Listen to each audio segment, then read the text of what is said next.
ਕੀ Catholic ਮੂਰਤੀਆਂ ਦੀ ਪੂਜਾ ਕਰਦੇ ਨੇ? ਇਹ ਇੱਕ ਐਸਾ ਸਵਾਲ ਹੈ ਜਿਸ ਤੇ ਸਦੀਆਂ ਤੋਂ ਬਹਿਸ ਆਉਂਦੀ ਆਈ ਹੈ ਤੇ ਕਾਫੀ ਉਲਝਣ ਵੀ ਪੈਦਾ ਹੋਈ ਹੈ। ਜਦੋਂ ਅਸੀਂ ਚਰਚਾ ਵਿੱਚ ਜਾਂਦੇ ਹਾਂ ਤਾਂ ਸਾਨੂੰ ਮੂਰਤੀਆਂ, ਤਸਵੀਰਾਂ ਤੇ ਸਲੀਬਾਂ ਨਜ਼ਰ ਆਉਂਦੀਆਂ ਨੇ, ਪਰ ਦੂਜੇ ਪਾਸੇ ਬਾਈਬਲ ਵਿੱਚ ਮੂਰਤੀ ਪੂਜਾ ਦੇ ਖਿਲਾਫ ਬਹੁਤ ਸਖਤ ਚੇਤਾਵਨੀਆਂ ਵੀ ਮਿਲਦੀਆਂ ਨੇ। ਤਾਂ ਫਿਰ ਅਸਲ ਗੱਲ ਕੀ ਹੈ? ਚਲੋ ਇਸ ਵਿਸ਼ੇ ਦੀ ਗਹਿਰਾਈ ਵਿੱਚ ਉਤਰ ਕੇ ਦੇਖਦੇ ਹਾਂ। ਠੀਕ ਹੈ, ਤਾਂ ਆਓ ਇਸ ਸਵਾਲ ਤੇ ਹੀ ਸਿੱਧਾ ਆਉਂਦੇ ਹਾਂ, ਕਿਉਂਕਿ ਇਹੀ ਸਾਰੀ ਬਹਿਸ ਦੀ ਜੜ ਹੈ।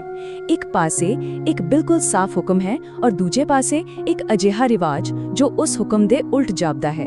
ਇਸ ਨੂੰ ਸਮਝਣ ਲਈ ਸਾਨੂੰ ਵਾਪਸ ਸਰੋਤ ਯਾਨੀ ਕਿ ਬਾਈਬਲ ਵੱਲ ਜਾਣਾ ਪਵੇਗਾ। ਇਸ ਉਲਝਣ ਦੀ ਜੜ ਨੂੰ ਸਮਝਣ ਲਈ ਸਭ ਤੋਂ ਪਹਿਲਾਂ ਸਾਨੂੰ ਉਸ ਵਿਰੋਧਾਭਾਸ ਨੂੰ ਦੇਖਣਾ ਪਵੇਗਾ ਜੋ ਬਾਈਬਲ ਦੇ ਅੰਦਰ ਹੀ ਨਜ਼ਰ ਆਉਂਦਾ ਹੈ। ਇੱਥੋਂ ਹੀ ਹੁਕਮ ਅਤੇ ਅਮਲ ਦੇ ਵਿਚਕਾਰ ਦਾ ਟਕਰਾਅ ਸ਼ੁਰੂ ਹੁੰਦਾ ਹੈ। ਹੁਣ ਦੇਖੋ, ਇੱਥੇ ਗੱਲ ਬੜੀ ਦਿਲਚਸਪ ਹੋ ਜਾਂਦੀ ਹੈ।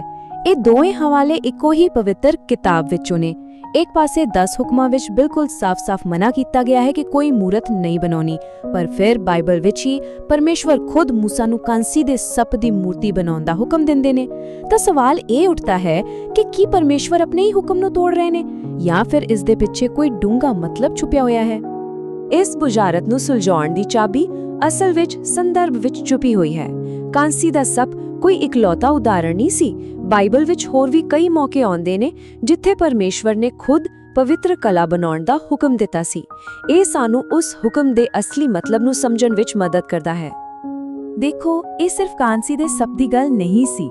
ਪਰਮੇਸ਼ਵਰ ਨੇ ਇਕਰਾਰਨਾਮੇ ਦੇ ਸੰਦੂਕ ਦੇ ਉੱਪਰ ਰੱਖਣ ਲਈ 2 ਸੋਨੇ ਦੇ ਕਰੂਬੀ ਯਾਨੀ ਕਿ ਦੂਤਾਂ ਨੂੰ ਬਣਾਉਣ ਦੇ ਪੂਰੇ ਨਿਰਦੇਸ਼ ਦਿੱਤੇ ਸਨ।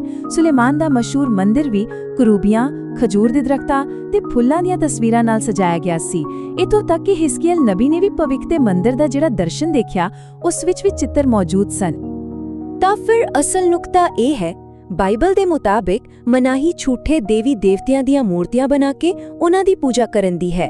ਪਰਮੇਸ਼ਵਰ ਨੇ ਕਦੇ ਵੀ ਪਵਿੱਤਰ ਕਲਾ ਜਾਂ ਉਹਨਾਂ ਤਸਵੀਰਾਂ ਨੂੰ ਬਣਾਉਣ ਤੋਂ ਨਹੀਂ ਰੋਕਿਆ ਜੋ ਸੱਚੇ ਪਰਮੇਸ਼ਵਰ ਦੀ ਭਗਤੀ ਵਿੱਚ ਮਦਦ ਕਰਦੀਆਂ ਹੋਣ। ਸੋ ਸਮੱਸਿਆ ਚੀਜ਼ ਵਿੱਚ ਨਹੀਂ, ਸਗੋਂ ਉਸ ਚੀਜ਼ ਦੇ ਪਿੱਛੇ ਦੀ ਨੀਅਤ ਅਤੇ ਵਰਤੋਂ ਵਿੱਚ ਹੈ। ਇਹ ਤਾਂ ਹੋਈ ਪੁਰਾਣੇ ਨੇਮ ਦੀ ਗੱਲ, ਪਰ ਜਦੋਂ ਈਸਾਈ ਧਰਮ ਆਇਆ ਤਾਂ ਇੱਕ ਬਹੁਤ ਵੱਡੀ ਤਬਦੀਲੀ ਆਈ। ਯਿਸੂ ਦੇ ਜਨਮ ਨੇ ਪਰਮੇਸ਼ਵਰ ਅਤੇ ਉਸ ਦੀ ਤਸਵੀਰ ਬਾਰੇ ਸੋਚਣ ਦੇ ਤਰੀਕੇ ਨੂੰ ਹਮੇਸ਼ਾ ਲਈ ਬਦਲ ਕੇ ਰੱਖ ਦਿੱਤਾ। ਨਵੇਂ ਨੇਮ ਵਿੱਚ ਇਹ ਵਿਚਾਰ ਇੱਕ ਬਿਲਕੁਲ ਨਵੇਂ ਪੱਧਰ ਤੇ ਪਹੁੰਚ ਜਾਂਦਾ ਹੈ। ਕੁਲੂਸੀਆਂ ਦੀ ਪੱਤਰੀ ਕਹਿੰਦੀ ਹੈ ਕਿ ਯਿਸੂ ਖੁਦ ਅਦਿੱਖ ਪਰਮੇਸ਼ਵਰ ਦਾ ਸਰੂਪ ਜਾਂ ਚਿੱਤਰ ਨੇ। ਇਸ ਨੂੰ ਅਵਤਾਰ ਕਿਹਾ ਜਾਂਦਾ ਹੈ ਕਿਉਂਕਿ ਪਰਮੇਸ਼ਵਰ ਨੇ ਯਿਸੂ ਦੇ ਰੂਪ ਵਿੱਚ ਇਨਸਾਨੀ ਸਰੀਰ ਧਾਰਿਆ ਅਤੇ ਸਾਨੂੰ ਦਿਖਾਈ ਦਿੱਤੇ। ਇਸ ਲਈ ਈਸਾਈਆਂ ਦਾ ਮੰਨਣਾ ਹੈ ਕਿ ਹੁਣ ਪਰਮੇਸ਼ਵਰ ਨੂੰ ਤਸਵੀਰਾਂ ਵਿੱਚ ਦਰਸਾਇਆ ਜਾ ਸਕਦਾ ਹੈ। ਅੱਛਾ, ਜੇ ਪਰਮੇਸ਼ਰ ਨੂੰ ਦਰਸਾਇਆ ਜਾ ਸਕਦਾ ਹੈ ਤਾਂ ਫਿਰ ਸਵਾਲ ਇਹ ਉੱਠਦਾ ਹੈ ਕਿ ਉਸ ਤਸਵੀਰ ਨਾਲ ਕਰਨਾ ਕੀ ਹੈ? ਇੱਥੇ ਹੀ ਕੈਥੋਲਿਕ ਸਿੱਖਿਆ ਇੱਕ ਬਹੁਤ ਜ਼ਰੂਰੀ ਫਰਕ ਦੱਸਦੀ ਹੈ। ਪੂਜਾ ਅਤੇ ਸਤਕਾਰ ਦੇ ਵਿਚਕਾਰ ਦਾ ਫਰਕ। ਇਸ ਪੂਰੇ ਵਿਸ਼ੇ ਨੂੰ ਸਮਝਣ ਲਈ ਇਹ ਫਰਕ ਸਮਝਣਾ ਬਹੁਤ ਜ਼ਰੂਰੀ ਹੈ। ਇਸ ਫਰਕ ਨੂੰ ਸਮਝਾਉਣ ਲਈ ਚਰਚ 3 ਖਾਸ ਸ਼ਬਦ ਵਰਤਦਾ ਹੈ। ਪਹਿਲਾ ਹੈ ਲੈਟਰੀਆ, ਜਿਸ ਦਾ ਮਤਲਬ ਹੈ ਆਰਾਧਨਾ ਜਾਂ ਪੂਜਾ, ਅਤੇ ਇਹ ਸਿਰਫ ਤੇ ਸਿਰਫ ਪਰਮੇਸ਼ਵਰ ਲਈ ਹੈ। ਦੂਜਾ ਹੈ ਦੂਲੀਆ, ਜਿਸ ਦਾ ਮਤਲਬ ਹੈ ਸਤਕਾਰ ਜਾਂ ਸਨਮਾਨ, ਜੋ ਸੰਤਾਂ ਨੂੰ ਉਹਨਾਂ ਦੇ ਪਵਿੱਤਰ ਜੀਵਨ ਲਈ ਦਿੱਤਾ ਜਾਂਦਾ ਹੈ। ਅਤੇ ਤੀਜਾ ਹੈ ਹਾਈਪਰਡੂਲੀਆ, ਇੱਕ ਖਾਸ ਅਤੇ ਉੱਚਾ ਸਨਮਾਨ ਜੋ ਯਿਸੂ ਦੀ ਮਾਤਾ ਮਰੀਅਮ ਲਈ ਹੈ। ਇੱਥੇ ਇਹ ਗੱਲ ਸਾਫ਼ ਹੈ ਕਿ ਆਖਰੀ ਦੋਵੇਂ ਪੂਜਾ ਨਹੀਂ ਸਗੋਂ ਡੂੰਘਾ ਸਨਮਾਨ ਹਨ। ਤੇ ਇਹ ਕੋਈ ਮਨਘੜਤ ਗੱਲ ਨਹੀਂ ਹੈ। ਕੈਥੋਲਿਕ ਚਰਚ ਦੀ ਆਪਣੀ ਅਧਿਕਾਰਤ ਕਿਤਾਬ ਯਾਨੀ ਕੈਟੇਕਿਜ਼ਮ ਇਸ ਨੂੰ ਬਿਲਕੁਲ ਸਾਫ਼ ਕਰਦੀ ਹੈ। ਉਹ ਕਹਿੰਦੀ ਹੈ ਕਿ ਤਸਵੀਰਾਂ ਨੂੰ ਦਿੱਤਾ ਗਿਆ ਸਨਮਾਨ ਇੱਕ ਰਿਸਪੈਕਟਫੁਲ ਵੈਨਰੇਸ਼ਨ ਹੈ, ਯਾਨੀ ਸਤਿਕਾਰਯੋਗ ਪੂਜਾ, ਨਾ ਕਿ ਐਡੋਰੇਸ਼ਨ ਯਾਨੀ ਆਰਾਧਨਾ ਜੋ ਸਿਰਫ ਪਰਮੇਸ਼ਵਰ ਲਈ ਹੈ। ਸ਼ਬਦਾਂ ਦੀ ਚੋਣ ਇੱਥੇ ਬਹੁਤ ਮਾਇਨੇ ਰੱਖਦੀ ਹੈ।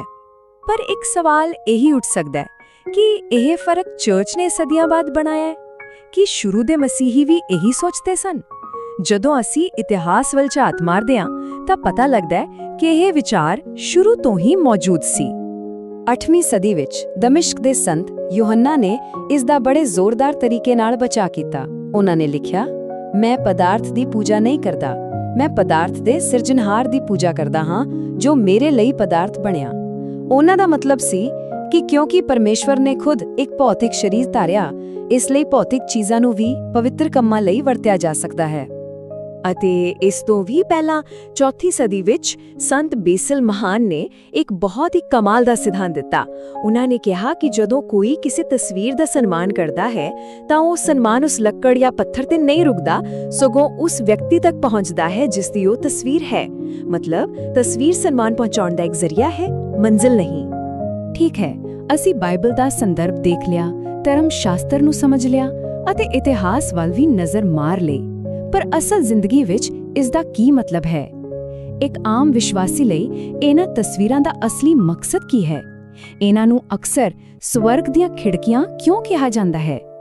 ਇਸ ਨੂੰ ਸਮਝਣ ਦਾ ਸਭ ਤੋਂ ਸੌਖਾ ਤਰੀਕਾ ਹੈ ਕਿ ਇਹਨਾਂ ਨੂੰ ਪਰਿਵਾਰ ਦੀਆਂ ਫੋਟੋਆਂ ਵਾਂਗ ਸੋਚਿਆ ਜਾਵੇ। ਜਦੋਂ ਕੋਈ ਆਪਣੇ ਬਟੂਏ ਵਿੱਚ ਆਪਣੇ ਬੱਚਿਆਂ ਦੀ ਫੋਟੋ ਰੱਖਦਾ ਹੈ ਜਾਂ ਆਪਣੇ ਮਾਤਾ-ਪਿਤਾ ਦੀ ਤਸਵੀਰ ਨੂੰ ਪਿਆਰ ਨਾਲ ਦੇਖਦਾ ਹੈ, ਤਾਂ ਉਹ ਕਾਗਜ਼ ਦੇ ਉਸ ਟੁਕੜੇ ਦੀ ਪੂਜਾ ਨਹੀਂ ਕਰ ਰਿਹਾ ਹੁੰਦਾ। ਉਹ ਤਸਵੀਰ ਉਸ ਨੂੰ ਉਸ ਪਿਆਰੇ ਇਨਸਾਨ ਦੀ ਯਾਦ ਦਿਵਾਉਂਦੀ ਹੈ ਅਤੇ ਉਸ ਦੇ ਪਿਆਰ ਨੂੰ ਜ਼ਾਹਿਰ ਕਰਨ ਦਾ ਇੱਕ ਤਰੀਕਾ ਬਣ ਜਾਂਦੀ ਹੈ। ਬਿਲਕੁਲ ਇਸੇ ਤਰ੍ਹਾਂ ਪਵਿੱਤਰ ਤਸਵੀਰਾਂ ਦੇ 3 ਮੁੱਖ ਕੰਮ ਹੁੰਦੇ ਨੇ। ਪਹਿਲਾ, ਇਹ ਦ੍ਰਿਸ਼ਟੀਗਤ ਸਬਕ ਨੇ, ਖਾਸ ਕਰਕੇ ਪੁਰਾਣੇ ਜ਼ਮਾਨੇ ਵਿੱਚ ਜਦੋਂ ਲੋਕ ਪੜ੍ਹ ਲਿਖ ਨਹੀਂ ਸਕਦੇ ਸਨ। ਦੂਜਾ, ਇਹ ਪਵਿੱਤਰ ਯਾਦ ਦਹਾਨੀਆਂ ਨੇ ਜੋ ਸਾਨੂੰ ਪਰਮੇਸ਼ਵਰ ਅਤੇ ਸੰਤਾਂ ਬਾਰੇ ਸੋਚਣ ਲਈ ਪ੍ਰੇਰਿਤ ਕਰਦੀਆਂ ਨੇ। ਅਤੇ ਤੀਜਾ, ਇਹ ਪ੍ਰਾਰਥਨਾ ਲਈ ਇੱਕ ਫੋਕਸ ਪੁਆਇੰਟ ਦਾ ਕੰਮ ਕਰਦੀਆਂ ਨੇ, ਜਿਸ ਨਾਲ ਧਿਆਨ ਲਗਾਉਣ ਵਿੱਚ ਮਦਦ ਮਿਲਦੀ ਹੈ। ਬਿਲਕੁਲ ਉਸੇ ਤਰ੍ਹਾਂ ਜਿਵੇਂ ਇੱਕ ਪਰਿਵਾਰਕ ਫੋਟੋ ਸਾਨੂੰ ਉਹਨਾਂ ਨਾਲ ਜੁੜਨ ਵਿੱਚ ਮਦਦ ਕਰਦੀ ਹੈ ਜਿਨ੍ਹਾਂ ਨੂੰ ਅਸੀਂ ਪਿਆਰ ਕਰਦੇ ਹਾਂ। ਤਾਂ ਫਿਰ ਅੰਤ ਵਿੱਚ ਸਵਾਲ ਉਹੀ ਹੈ ਕਿ ਇਹ ਸਿਰਫ ਧਿਆਨ ਭਟਕਾਉਣ ਵਾਲੀਆਂ ਚੀਜ਼ਾਂ ਹਨ ਜਾਂ ਸੱਚਮੁੱਚ ਸਵਰਗ ਵੱਲ ਖੁੱਲਦੀਆਂ ਖਿੜਕੀਆਂ? ਸਦੀਆਂ ਦੀ ਕੈਥੋਲਿਕ ਪਰੰਪਰਾ ਆਪਣਾ ਜਵਾਬ ਦਿੰਦੀ ਹੈ। ਇਹ ਇੱਕ ਭੌਤਿਕ ਚੀਜ਼ ਦੇ ਜ਼ਰੀਏ ਅਧਿਆਤਮਿਕ ਨੂੰ ਛੂਹਣ ਦਾ ਇੱਕ ਤਰੀਕਾ ਹੈ, ਇੱਕ ਯਾਦ ਦਿਲਾਉਣ ਵਾਲਾ ਕਿ ਅਦਿੱਖ ਹਮੇਸ਼ਾ ਸਾਡੇ ਆਲੇ ਦੁਆਲੇ ਹੈ ਅਤੇ ਕਲਾ ਸਾਨੂੰ ਉਸ ਨਾਲ ਜੁੜਨ ਵਿੱਚ ਮਦਦ ਕਰ ਸਕਦੀ ਹੈ।